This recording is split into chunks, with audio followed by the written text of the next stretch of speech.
अस्सलाम वालेकुम। मैं सिंध और पाकिस्तान की बेटी उम्र माँ।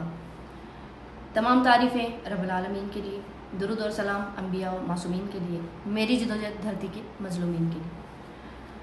आप में से हर कोई वाकिफ़ है कि मेरे वालिद साहब, दादा और चचा जान का जो कत्ल हुआ उसमें सब मुजरिम बाइज़्ज़त बरी कर दिए गए। अब बात जो मैं करना चाहती हूँ कि सबसे पहले तो शुक्रिया अदा करती हूँ हर एक सपोर्टर का, अपने भाइयों, बहनों, बुज़ुर्गों, बच्चों, हर उस सपोर्टर का कि जो इस वक्त मेरे साथ खड़े हुए हैं, जो मेरी आवाज़ बने हुए हैं। मुझसे सवाल ये हो रहा है कि आपका नेक्स्ट स्टेप क्या होगा। तो मैंने बेहतर समझा कि एक पैगाम सबके लिए मैं दे दूँ ताकि आप सब तक मेरी आवाज़ पहुँचे।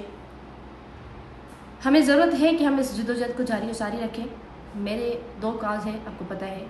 जो सबसे बड़ा कॉज है जिसके लिए मेरी जान भी कुर्बान, वो फ्यूडलिज़म के अगेंस्ट, सरदारी निज़ाम के ख़िलाफ़ मेरे बाबा ने अपनी जान कुर्बान की, दादा ने, चचा ने, और मैं आज वही अलम बगावत लेके खड़ी हुई हूँ, जुल्म के ख़िलाफ़, जबर के ख़िलाफ़, जागीरदारों के ख़िलाफ़। मेरा नेक्स्ट स्टेप यही है कि मैं पहले भी बाहर आके चुकी हूँ कि 5 उंगलियाँ बराबर नहीं हैं। ज़रूरी नहीं है कि इस अदालत से मुझे इंसाफ नहीं मिला तो मैं मायूस होकर बैठ जाऊँ। मेरे पास और भी ऑप्शंस हैं। मैं अपेक्स कोर्ट में जाऊँगी। इस केस को मैं कानूनन मेरा राइट है कि मैं चैलेंज करूँ, मैं इस केस के फैसले के खिलाफ जाऊँ। मेरी उम्मीद अभी भी बाकी है, मेरे हौसले अभी भी बुलंद हैं, मेरे हौसले पस्त नहीं हैं। मैं खड़ी हूँ, मैं डट के मुकाबला कर रही हूँ और इंशाल्लाह मैं करूँगी।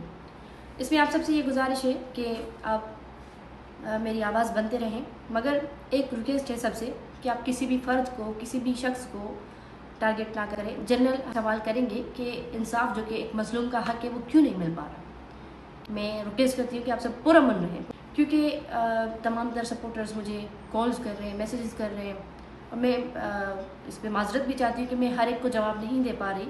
मेरी भरपूर कोशिश है कि मैं आप सबको जवाब दूँ, आप सबके साथ कनेक्टेड रहूँ। मुझे खुद इस बात की खुशी है कि मुझे आप लोगों ने तनहा नहीं छोड़ा।